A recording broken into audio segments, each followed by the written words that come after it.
And then from there, it's just the main focus is really on creating a high quality book. Like that beautiful cover, a great product page, content that helps the reader in some way in the nonfiction space. You have to really, in my opinion, focus on that. Look at the reviews of other books. What are they doing good? What are they doing poorly?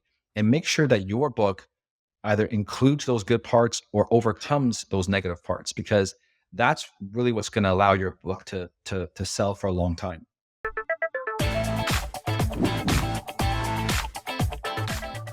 For our listeners that don't know what Amazon KDP is, I didn't actually up until a few weeks ago.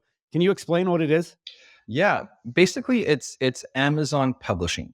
So it's a self-publishing platform for anyone to publish ebooks, paperbacks, hardcovers without having to be associated with a publishing house. So basically it's an opportunity to create books and kind of just basically have you go that route versus having to be associated with a big five publisher. So I want to hear how you got into this. We were talking a little bit beforehand about how you had 30 jobs before 30, 30 for 30. Yes. Talk to me a little bit about like those early days of just kind of struggling to find your niche, and then how you ended up finding this niche in self-publishing. Yeah, that's a great question. So going back to, this is now 2014-ish, late 2014, early 2015. Um, I was working a 6 p.m. to 6 a.m. job, hardly any breaks, and I think 2 30-minute breaks at a desk the whole time. So I believe things have changed since then at that position. What was the job? What were you doing? It was a port, like a rail planner, vessel planner type job. So it was, you were talking to the yard all the time, the foreman, woman. Had the phone. It was just basically you were kind of guarding the containers as they were coming off the ships. Okay. So it was an important job, but man, 2 3 in the morning, 4 in the morning, like you should not be working, in my opinion, for the most part. Um, so as I was telling you earlier, I had a friend, projectlifemastery.com, Steph James, who was making money with Amazon publishing, 3 grand a month. And for me, it might as well have been $300,000 a month. I was just Mhm. like, this is the amazing opportunity. I love books. I love this idea of passive income, making royalties while you're not physically working. So I just started to, as I approached things, I kind of started to explore a little bit during my days off. At the time, I was single, I wasn't married with kids, and I just started to go down that path. Made every mistake in the book you can imagine, and then I would say probably a good year, 18 months or so, I finally figured things out, and from there, just started to kind of follow a system and create books, and here I am.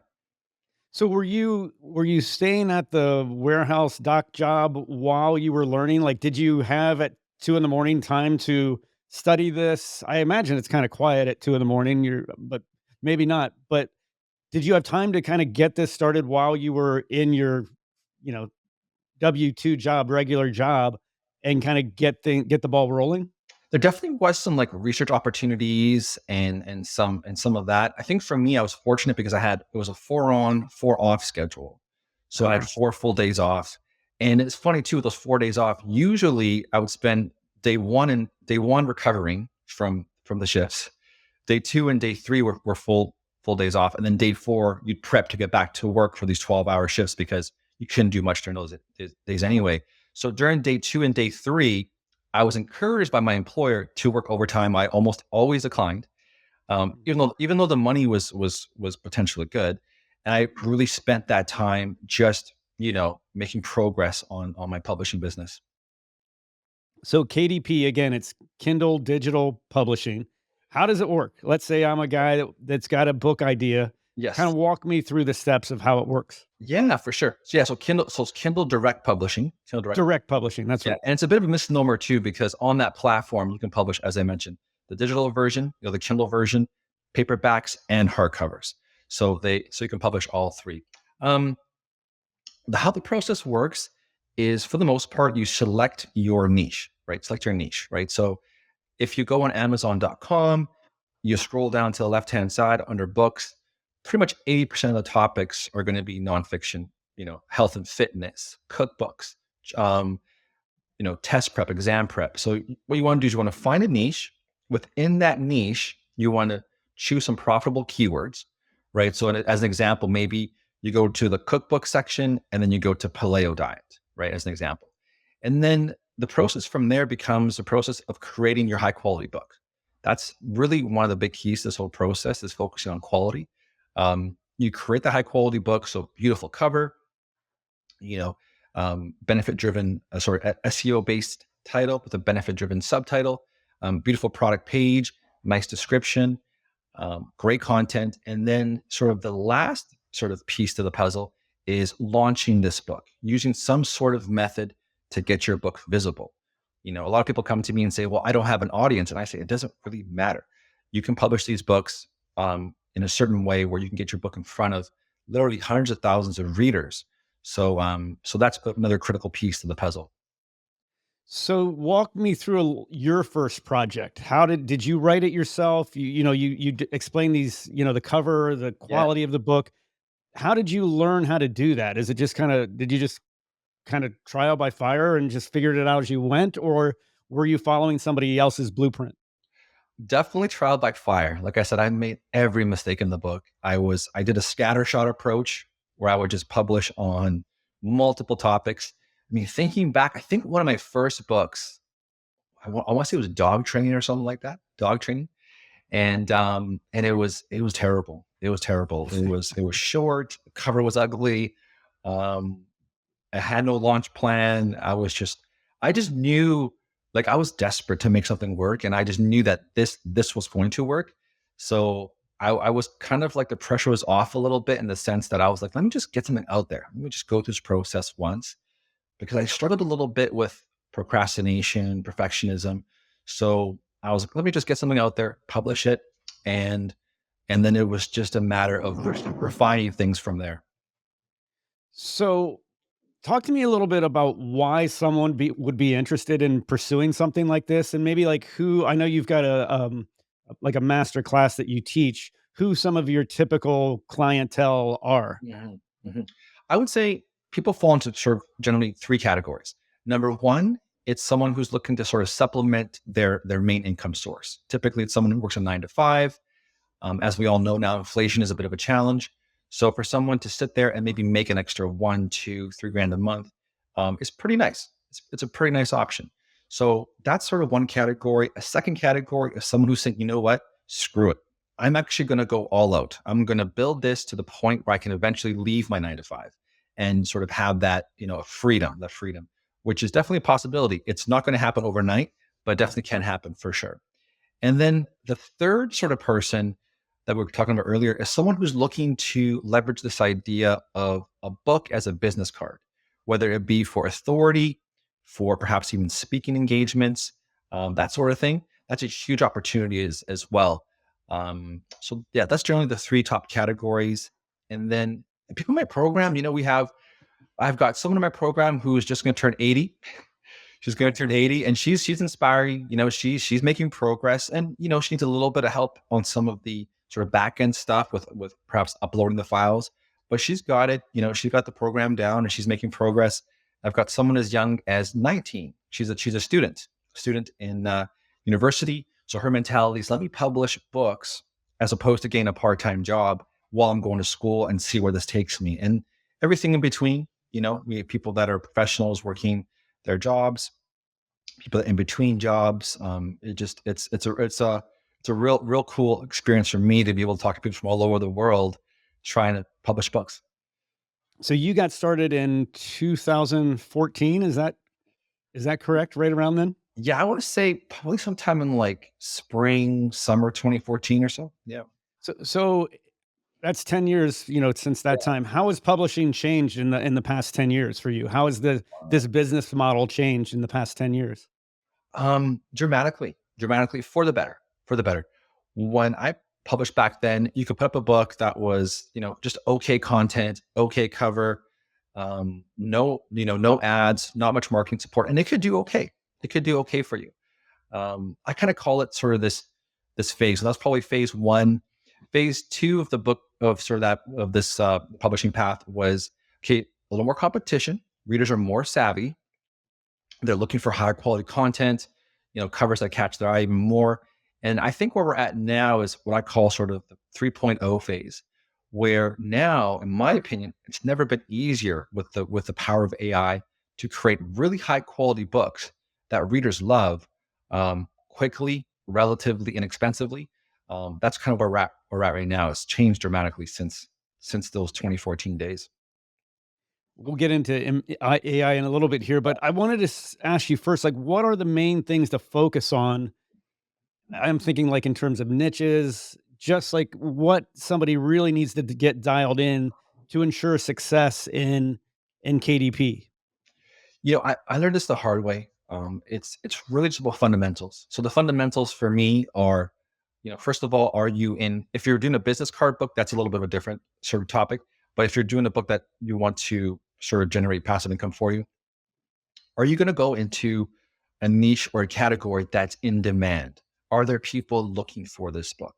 That's number one. And then from there, it's just the main focus is really on creating a high quality book.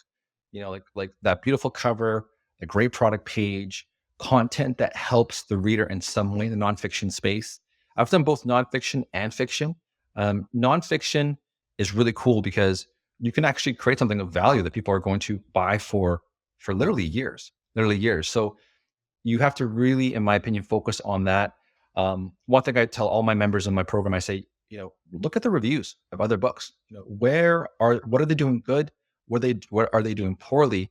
And make sure that your book either includes those good parts or overcomes those negative parts, because that's really what's going to allow your book to sell for a long time.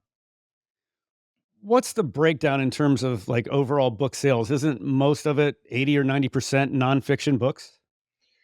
Oh, what you mean in terms of like Amazon's general sales, or Correct. Yeah. it's a tough question. Fiction is a massive space. Fiction is a massive space. Fiction's a little tricky, I think, for a lot of people getting into this space because you're on a bit of a sort of hamster wheel. Like you do need, for the most part, to continue pumping out books on a regular basis because fiction people typically read it once and they put it away. Mhm. That's usually how it works for the most part. Um, Nonfiction, yeah, nonfiction is massive too. Nonfiction, I mean, take that a step further a little bit, or sort of break that down further. When you publish nonfiction, what you're going to find for the most part is that I would say about two thirds, let's say 60 to 70% of your royalties will come from the actual paperback version of your book in most niches. And then the balance is filled out by the Kindle version. And then if it applies the audio version. So that's kind of the way the pie is kind of broken down in that space. So let's talk a little further about niches. How do you go about researching what a profitable niche would be? Like I imagine like that's one of the people's first questions is like, what am I going what is the book going to be on? Yeah. What kind of advice do you have for people to find? Do you suggest like people just follow their own passions and interests? Or are you not a follower of that and just say, here's what the market wants? If you can do that, that's amazing. If you can match your passion interest with market demand, that's sort of that perfect Venn diagram situation. But I tell people for the most part, focus on what makes money first. And I'll give you an example. I had someone join the program and he went to publish golf jokes. And I was like, that's not going to make money. That's not going to Really? make much money. Well, the ones he wanted to write, and so we looked at it together. After about 5 minutes of looking at it together, he was like, "Yeah, you're right. It's not going to make me much." So, so the way I do it, the way I approach it is sort of a red light, green light thing. Mhm. What I mean by that is that I kind of go into one of these categories. Like as mentioned, I got a list here that I have, but it could be like, self help, cookbooks, financial advice, spiritual, like whatever it might be. You want to go into there, select a keyword, and then I typically recommend running it through a criteria. Things like, is there demand? How many search results are you getting? Can you compete? Things like, are is this book, can you perhaps put this book in a box set or a bundle, which is great for revenue. Can it be translated and do well in translated markets? So and some books, they're amber. Some books, okay, you're like, I'm not sure if I should go into that space. But there are, once you kind of learn how to do this sort of criteria process, you'll see a ton of green light niches, tons. And are you using Amazon to do that research to determine the niche? Or are you using Google, or what? Where are you looking to get the data? My first my first point of contact is definitely Amazon. Amazon is an amazing resource. That's kind of the old school way to do it. I'll go to Amazon and kind of search through there. And nowadays, there's just so many apps and softwares you can use as well. There's one software I use. I think it's called Bookbeam, where it's just incredible. You can find categories and keywords literally within about 5 minutes to go I to. heard you mention Bookbeam in another interview. What does that platform do? It sounds like it's something worth checking out for somebody that would be interested in this. Yeah, I think it's bookbeam.io. They have, in my opinion, they're probably the most required tool for this space, the publishing space. They've grown a lot. Actually, I know the owner of the business. We're kind of casual sort of friends. Um, he basically started off as a very bare bones sort of app, but now you can do niche research, product page optimization. You can do keyword finder. You can do oh man, all sorts of things. It's just basically this data mining tool that uses Amazon's platform. It's got a desktop app, and you can kind of just play around with it. It's a really incredible tool for self publishers. So let's kind of go step by step. Let's say we figured out the niche, we figured out the subject we want to write a book on. What's next? It's creating the content. Do you actually write at that point, or do you farm that out to ghostwriters? How does that part of it work? Creating the actual content of it. You have options here. You have options here. I mean, there definitely is a path for you to write the book. What I typically do is, for me, that sort of I call it the book creation phase. The first step is the outline. The first step is the outline. Now, you can do this yourself. I typically use ChatGPT these days, AI these days, to create some really incredible outlines. You can do some really cool things with sort of enhancing the value of your book through some prompts. And then the option is you can use a ghostwriting service. So there's a ghostwriting service out there that literally have hundreds, if not thousands, of writers for you to choose from. There's ghostwriters you can hire as well. Let's say you want to specialize on a specific topic. There's tons of ghostwriters that would kind of hone in on that topic. And then there's the DIY approach, which I don't recommend for most people starting off with, because unless you have a really good game plan. And then there's AI as well. And when you say DIY, meaning just write it yourself? Just write yourself from front to back. I think you can do that, absolutely. But I think you just have to go into it with a really solid game plan of, okay, how am I going to structure this book? What is my plan to write, per day, per week, sort of thing, so you can make sure you make consistent progress on that. If you're not a professional writer. Have you done the DIY method yourself? Oh my gosh, I have tried it. I have tried. I do enjoy. I love to. I'm a big reader. I do like to write, but I found it so challenging in the back of my mind. Thinking I'm writing this for money. Like at the end of the day, like I feel Mhm. like there's a bit of a block there. Yep. So typically these days, I outsource. I outsource to a ghostwriting service, um, and it's been working out great. Let's get into a little bit more about AI. How has AI impacted all of this? It's got to have changed it dramatically. Like, where's things going to go? What's the direction of publishing with AI? AI has been a massive game changer, as you say. So I want to say about the summer of 2023 is when AI kind of really started to be more prevalent and visible on Amazon. In fact, actually, some people were getting their accounts terminated because they were uploading all these books at a fast speed that really weren't that good. So Amazon's smart. They've got tons of resources. So they put in place some sort of buffers and bumpers to eliminate essentially the crappy books from being uploaded. Mhm. So, so in terms of how AI has changed things, is at a high level, it's basically allowed people to create these super high quality books without spending months, creating books. And at a more practical level, as mentioned, it can help you create these amazing outlines. Like some of the outlines you create are amazing. I use it for things like niche research, title creation, book descriptions. I've also played around with it in terms of creating the actual book itself. I know the ghostwriting services I use, they actually ask, is it okay if the writer uses AI to create the book? So I'm always like, yeah, for sure. So it's been a massive game changer. Actually, someone that I know, what they do is they actually use AI for children's books, and they create the images with AI as well. So it's been a massive change for them because now they can go really, really fast. They have the template down for one book.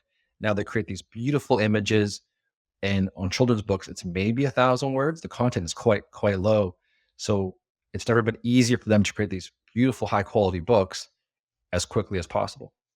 And you're using Chat GPT mostly for your purposes? I like ChatGPT. I'm kind of like someone who likes to stick with that sort of first thing they started off with. So Yep. ChatGPT, there's tons of things out there now that are coming along. Um, so I like to explore a little bit as well. One of the things for audio that has come across my plate is 11 Labs IO for some audio stuff. So always exploring, always testing different things. When I use ChatGPT for same thing for, like, title creation for the podcasts and things like that. Where do you think this is where do writers end up with AI? Like, what's the role of the writer in the future? I kinda wanna hear your thoughts on that. I think in terms of writers, I think the fiction space is always going to need that human element for sure. Mhm. I think it's really difficult to have. I mean, at least right now, it's changing so quickly. But the nuance of a fiction story, I think, is always going to need a good chunk of the human piece. Nonfiction, I mean, it's moving along so fast. Um, I mean, it's incredible. I tested actually a quick story for you. I tested a sort of service from someone else where I was able to basically spend about 20-30 minutes filling out a form. Within about 2 days, I got back an outline. Within about 7 days, I got back a 50,000 word book that was 95% good.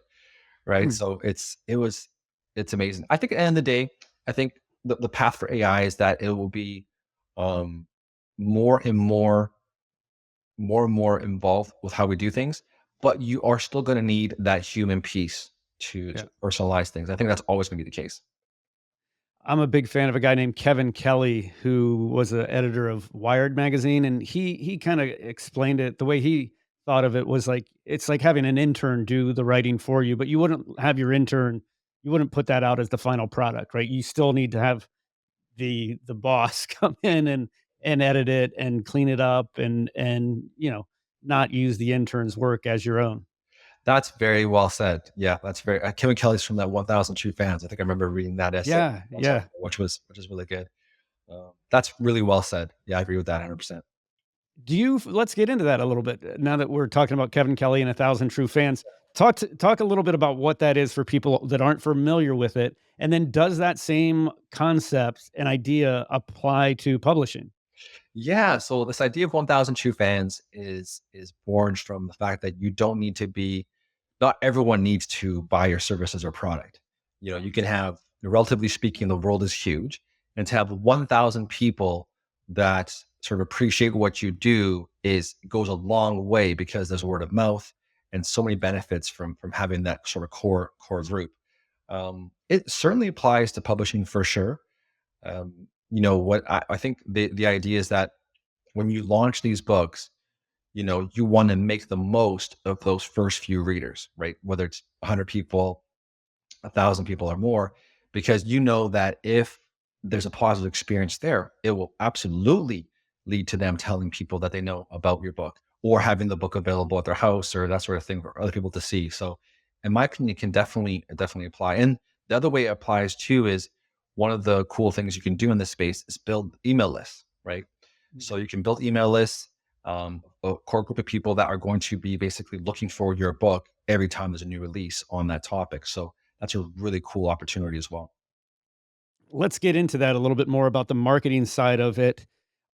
For somebody that doesn't have, like, a huge social media following, maybe they're an introvert actually, and they just don't spend much time, on Twitter or whatever, Instagram or wherever people are promoting stuff these days. How would you recommend that they actually market their book, promote it, get the word out there? I've interviewed several authors. In fact, I'm interviewing one tomorrow, and they go on this massive publicity kind of spree prior to the book launch, doing podcasts, doing all the Twitter stuff, and really just pushing. And this is traditional publishing, but really pushing to get the word out about their book, because if it doesn't, what they were saying was like, if it doesn't hit pretty quickly, it disappears. So it doesn't matter if it's the best book in the world. if it doesn't gain traction pretty early on, it in the traditional publishing world, it just kind of drops off the radar. Yeah, absolutely. You have about 30 to 60 days to really maximize that new launch sort of honeymoon phase. Um, so the best way to answer this question is I learned this in 2020 when the world was shutting down there a little bit. In March 2020, my wife just gave birth to our second child. And I was like, okay, this is not looking good. The kids are home, got a newborn. So I was like, let me just 80/20 my launch plan. 80/20, right? All I did was focused on reviews and Amazon ads. That was it. That was it. And it worked. The book did very, very well. So I was like, huh, that was interesting. Let me do that again. Sure enough, that worked as well. So Now, when you say reviews, are those reviews on Amazon yes, strictly? Okay. yeah. So Amazon, as we all know, is a review-based platform. So the reviews show relevancy. If you could show relevancy, plus you have Amazon ads that back up the relevancy, people buying your book, that is a formula for success. You can certainly, if you have sort of your own personal brand behind you, you can definitely do this sort of book tour, Twitter thing. But from my experience, you don't have to. You don't have to. You can go out there and leverage, in my opinion, reviews, Amazon ads. If you have some sort of email list, even better, friends, family, and with the option of going all out if you choose. But I'm a big believer in doing the 80/20 approach. And to me, that those two things are really what can drive tons of sales and visibility to your book. Hey guys, it's Clay Fink here, host of We Study Billionaires. Today, I wanted to tell you about our show sponsor, Vacasa. The dream of owning a vacation home can be daunting. From finding the best guests, to the maintenance, to organizing the cleaners after every guest stay. With Vacasa, they make that dream into a reality. As a full-service vacation home management company with vacation homes in key destinations across the US, they know how to make owning a vacation home easy and profitable. On top of proactive property maintenance visits by professional local teams, a data-driven booking platform, and around-the-clock support, homeowners earn on average 20% more revenue from their vacation homes. Vacasa makes vacation home ownership easy. If you're looking to make more from your vacation homes by doing less, partner with Vacasa at vacasa.com. That's vacasa.com. You mentioned the 80/20. Are you familiar with Richard Koch, I think is the guy's name, Coch. He's written a lot about the 80/20 Yes. principle. The STAR principle is one of his books that is really fantastic. He's had some great interviews on the Tim Ferriss podcast. I do like his books. I've gotten to them on my bookshelf right now. I'm looking at the 80/20 principle was a good one. Definitely have learned about him through Tim Ferriss, and yeah, that approach I think is really critical because I think anytime you're doing something, you can do so many things. You can do so many different things, right? And that's what I was doing when I first started. It was a scattershot approach, a bunch of different niches, a bunch of different high content, low content, medium content books. Um, you know, let me do X launch plan and then Y launch plan. But I think once you kind of have done that phase, like, okay, let me just slow down here. What are the literally 3 to 5 things that matter? Okay, let me relentlessly focus on those 3 to 5 things, and inevitably those always lead to results. I wanted to hear a little bit about like what the startup costs are for somebody. So I'm just getting started. I want to write my first book. I'm going to outsource most of it. What can I expect to spend to get it to the point where it's on Amazon and ready to be distributed? So this is very niche dependent. This is very niche Mhm. dependent. Um, so for instance, let's say you want to write a children's book, right? Children's book, children's fiction, for instance, that does quite well. Um, you're looking at illustrations, you're looking at the content piece, and then the marketing side of it. So I always tell people, budget anywhere from $500 to 2 grand in that space. Um, for the most part, that's a really good starting range. If you really want to outsource it all of it, probably more in the probably 2 to 3K range Mhm. for outsourcing it all, and that includes the cover, the content, perhaps even the editing, formatting, that sort of thing. And so that's kind of the approximate investment. And if you want, you can go all out. I know some people, they'll create these sort of massive, what I call them home run books that have maybe 100,000 words. These authority based books that are going to be a little more expensive than that, but those can also make you, three, four, $500 plus a day. So those can be home runs. I heard you mention the importance of having a quick win when people are just getting started. What do you mean by that? What is a quick win? What does a quick win book look like? Yeah, quick wins I think are important. I think are very important for people to kind of get that dopamine hit and continue on doing things. So quick wins, examples of quick win books could be books that have repetitive content inside. So maybe someone in my program published a book on Yahtzee score sheets, Yahtzee score sheets, and they did the title, the subtitle, they got the cover all done by someone on Fiverr, and they were basically launched within about 2 or 3 weeks. Right? Is that book going to make you a lot of money? No, but you're going to learn the process and maybe still make 10, $20 a day off of that. Another example of a quick win book is, let's say you want to go into a niche like investing, right? So it's a pretty big topic. There's real estate investing, crypto investing, all sorts of different types of investing. Maybe book number one in that series is Intro to Investing. Maybe a short 10,000 word book to just get used to the process, get a book up there, published, and then boom, go from there. And then once you have the book, you mentioned different ways you can produce it. There's Audible, which is becoming really popular. Do you produce it in many different formats once it's finished? Huge fan of that. Huge fan of Yeah. that. I think that's really one of the advantages of publishing is you're creating these assets. So you have, the ebook, paperback, hardcover, sometimes spiral bound, audio version. And I'm a huge fan of translations. Amazon Germany, France, Spain, Italy, huge markets. Other markets are growing. So the way I tell people is to take that original idea you had and then go as many possible formats as possible, and then as wide as possible. Mhm. Even outside Amazon is a good option too. Also heard you mention about creating bonus content for Yes. for a book. What is bonus content? What does that look like? Yeah, bonus content is there to sort of help people, it makes your book a no-brainer to buy. So bonus content examples could be things like workbooks that go with your book that make it more actionable. Bonus content could be bonus audio that is sort of included with the book.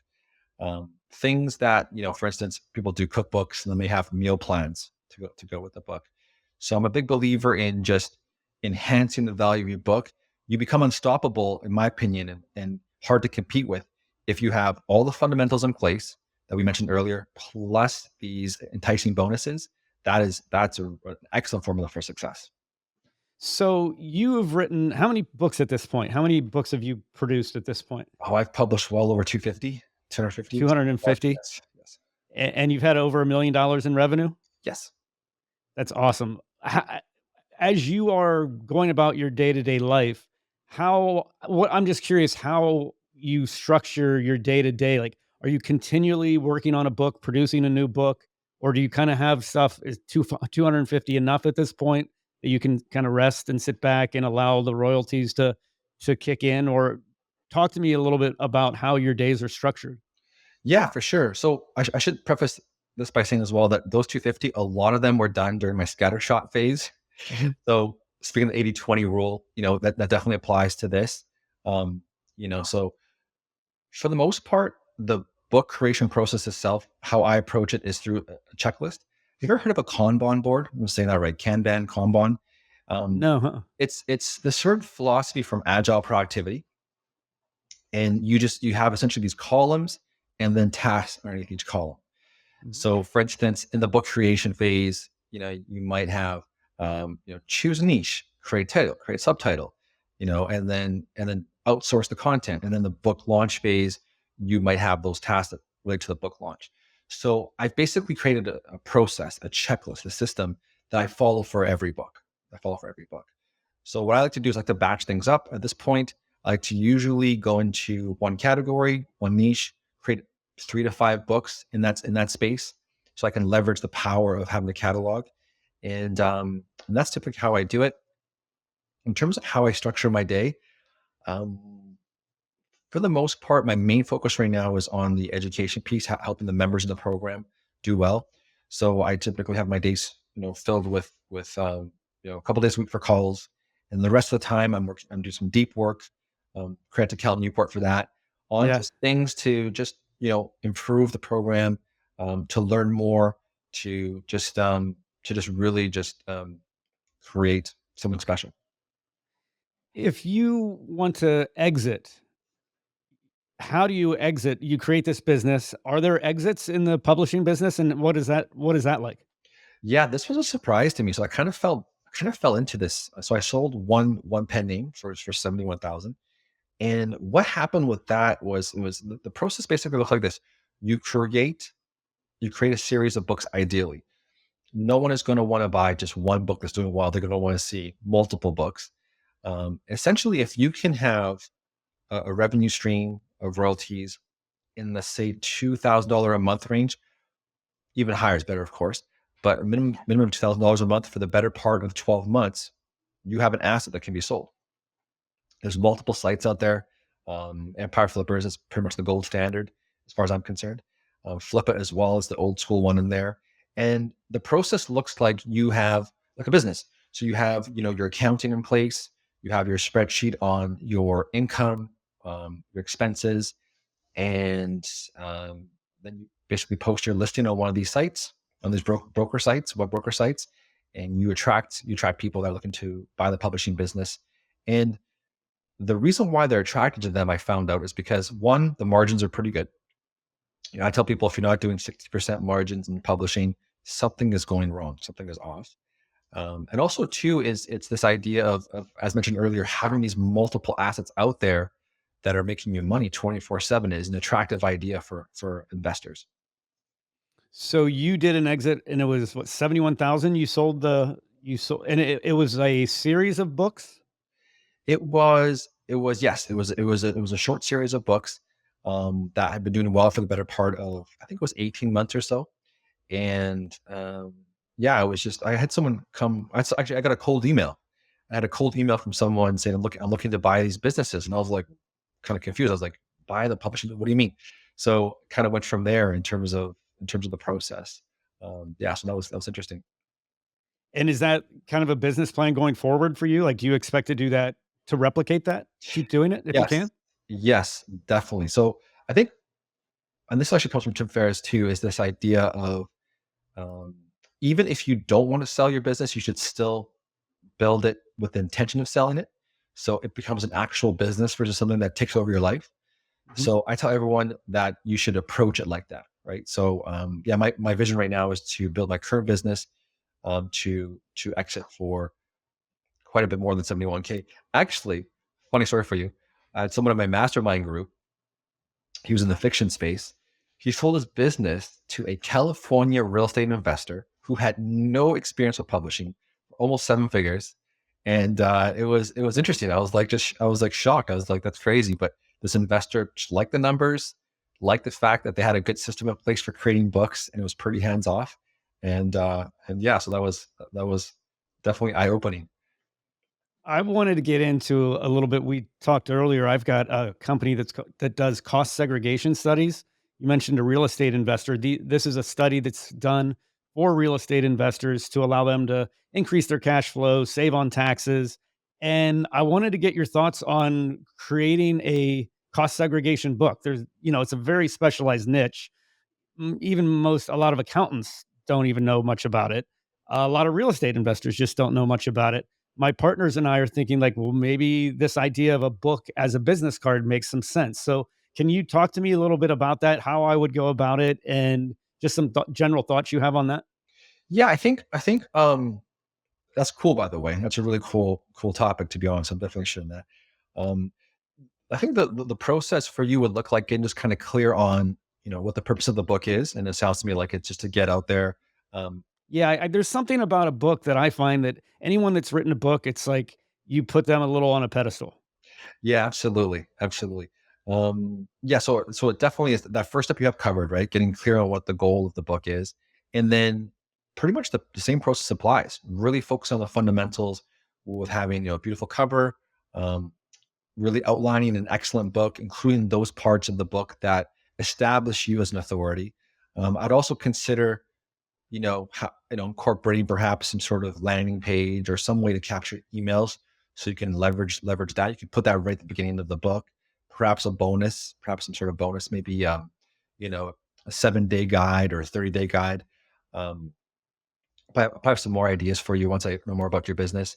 And then just following sort of a plan to launch your book, get it out there in front of tons of people. And then not only that, but also being able to sort of maintain that ranking. And in my worldview, your book should do that. So build authority, generate leads, and also make you some passive income. Heck, why not? Right? Yeah, if you can. I mean, I think we would almost view it as we've got like an info pitch deck basically that explains what cost segregation is. But it'd be awesome to be able to hand somebody a physical book and say, this explains it really more in depth than our pitch deck does. Like this really goes into you've got you've got a thumbs up that keeps or thumbs down that keeps popping up on I'm the giving a thumbs up here. I'm not sure what's going on. hopefully that'll get edited out. I was like, yeah. Yeah. Um, but yeah, that would be our thought would be just to give it to people to if they want to go further down to understand what it is because it's taxes generally people's eyes gloss over, but it's one of our biggest expenses, so it really pays to understand it. So we thought be able to hand them a physical book would be a great way to you know educate people Well, the cool and thing, build authority, like you said. yeah, absolutely. And the cool thing for you is with that info pitch deck, you can definitely hand that off to a ghostwriter and have them use that as a resource to help create the book. And also, too, I think one of the things that we didn't touch on yet, which I want to talk about, is there's this opportunity on Amazon. Everyone's on Amazon looking for books, but a real cool opportunity as well is to go beyond Amazon, right? So independent bookstores, colleges, libraries, universities. Um, that's a really cool opportunity too. So you can kind of take this idea of your authority book and not only be on Amazon, but be beyond Amazon, beyond the bookstores of some independent bookstore in, Vancouver, Canada, or Ashram, for instance, right? Which is a cool thing. Yeah, that actually was my next question was Yeah. what is Amazon the only game in town or are there other avenues to explore for people that once they have their book, is it just on Amazon or do you seek out other platforms to sell it on? Yeah, there definitely are other platforms. Amazon is of course like the big dog on the block. But then there's other platforms as well you can publish on. Um, Publish Drive, Ingram Spark, for instance, where you can get your books, as mentioned, physically in other places, Barnes and Noble, and that sort of thing. Huge opportunity. What you'll find, I find with those places is that independent bookstores, they are not going to go to Amazon.com to buy their Right. books. They're going to go to the wholesaling websites. So for in your case, let's say for instance you publish this book on Amazon, ideally it's at number one new release, ideally it's number one bestseller, which comes with a lot of authority as well. And then what you want to do is it's a matter of converting the files to these other platforms so you can have this sort of worldwide distribution. I wanted to talk just about future trends. Like where do you see the whole world of self-publishing going? What do you see unfolding in Growth, self-publishing? definitely growth. I think for me, I think books are definitely a sort of recession proof space. People are always going to want to read books, especially having these sort of physical books. That's always going to be something that people are going to crave.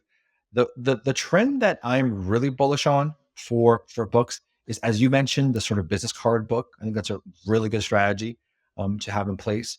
And the other massive trend I'm seeing is translations. Translations. There are voracious readers in a lot of different countries that crave these high quality books that are happy to buy them, and also to in multiple formats.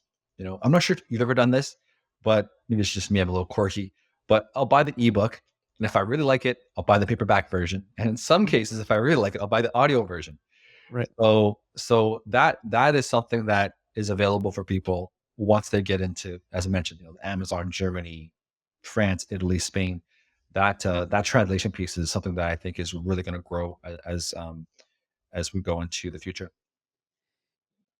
Is the quality of self-published books as high as it is as traditional publishing? I remember like years ago, I did NaNoWriMo, which is like a national Yes. novel writing month, and thought about looking into publishing this really crappy novel that I wrote. Yeah.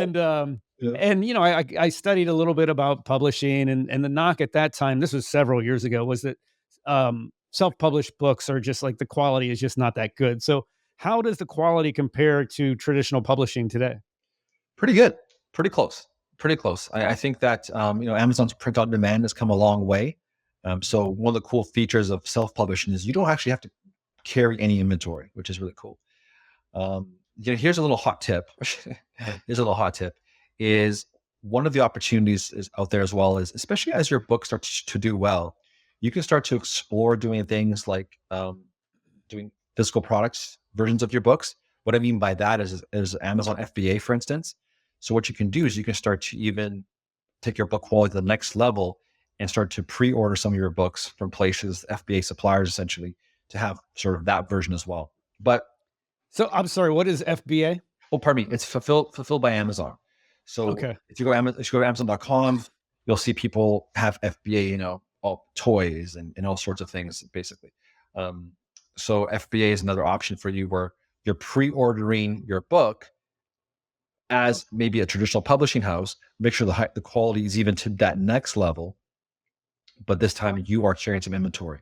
However, having said that, though, honestly, the quality of the self-published books is I mean, you can do matte, glossy, standard color, high quality, premium color. I mean, there's lots of options for you when it comes to publishing these books that it can be quite impressive.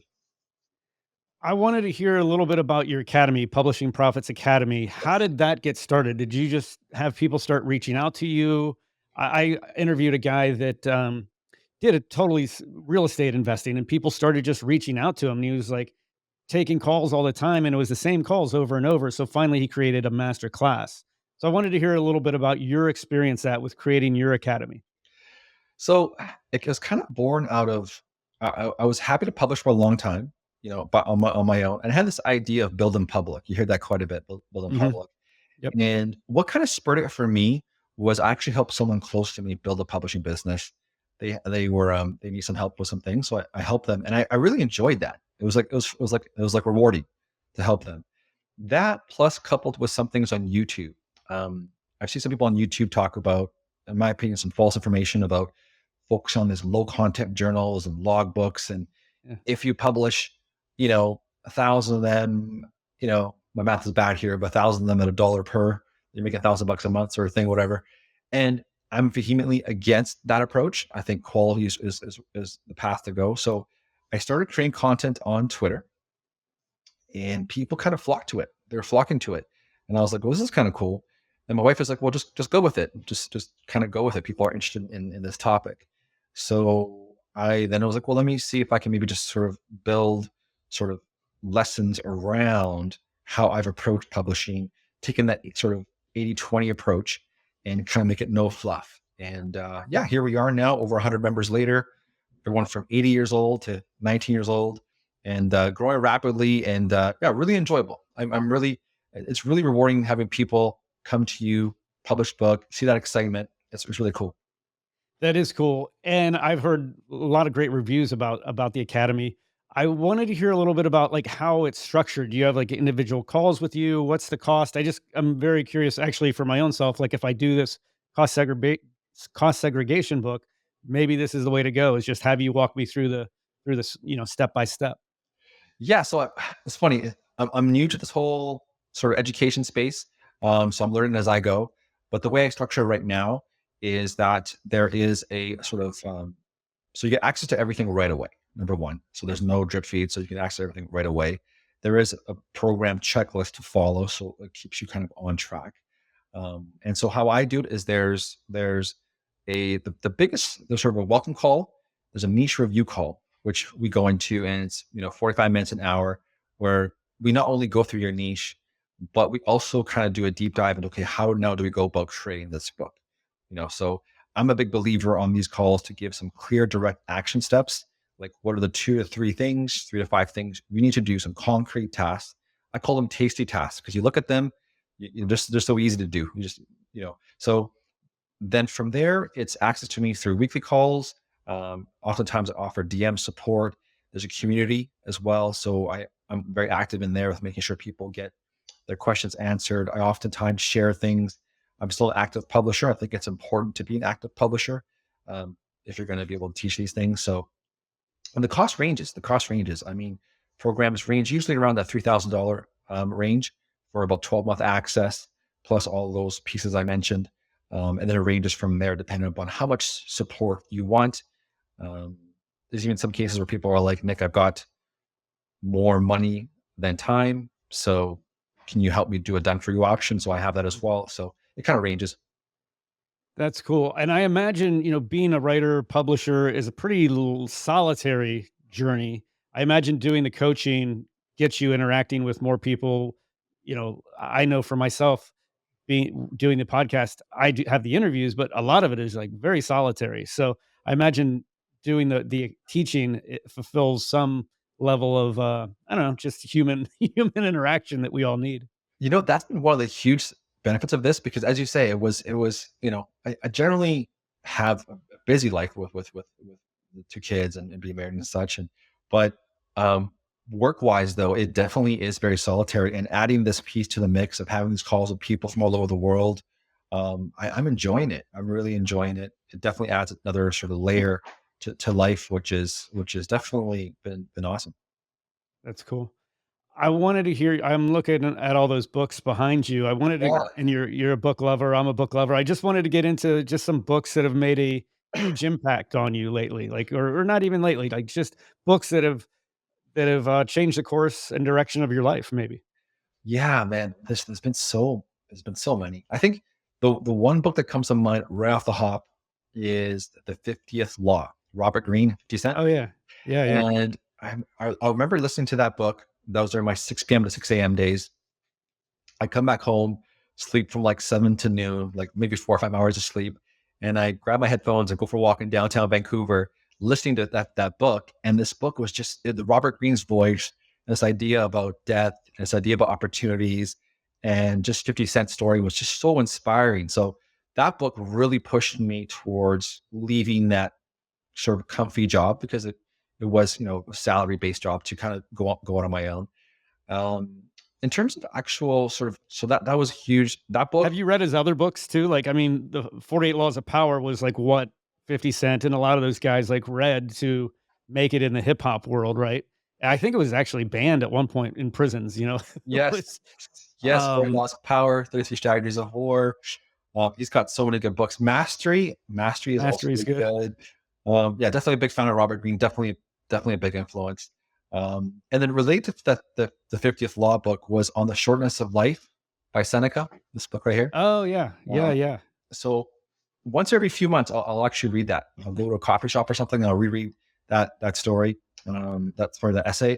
It just really puts things in perspective from daily tasks that we all have to do and fill up our time. And then in terms of, I'll give you two more books that have kind of been a practical one. The other one I forgot about was The Slow Productivity. Oh yeah, Cal Cal Newport. Newport. That's probably the most recent one that's had the biggest impact on me. Just this idea of really honing in on your missions and projects, limiting them, and also how to how to approach productivity on a practical level. And so I think that those are a good selection of books. There's definitely a few others that have impacted me for sure. Um, Built to Sell, John Warlow was a really good one too. Sort of that book was really easy to read, and this idea of that mentality of putting yourself in a position to have this asset. You create this asset to sell it should you choose. I think is a really good approach. So yeah, those books are You did a great thread that I saw this morning on a book by Napoleon Hill called Outwitting the Devil yes, that I kind of wanted to touch on. It kind of goes into what, a common question is like on the podcast is like, what holds people back from pursuing something like this? And I would say, I want to talk about that thread a little bit. So tell me a little bit about the book. Napoleon Hill was the guy that wrote Think and Grow Rich, for those that don't know. But talk a little bit about Outwitting the Devil, and then a little more, go into depth about that thread that you wrote because it had a lot of value to it. yeah. So basically, this book was considered too controversial, right, when it first came out, right, and so it was not available until I believe 2011, if I get the dates correct, and it has these pieces to it, right, like the way Napoleon Hill writes, about defining the devil, basically the devil within, right? Procrastination. And it talks about just making the most of the time that you have here. And it's a very clever book, the way it's written, and the sort of the dialogue. And so for me, that book was really helpful just with those fundamentals, right?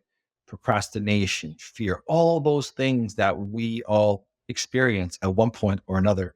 I mean, heck, I still do. I still, still, there's still perhaps moves I should be making in my business that are kind of scare me, but that's actually, I think, a good sign.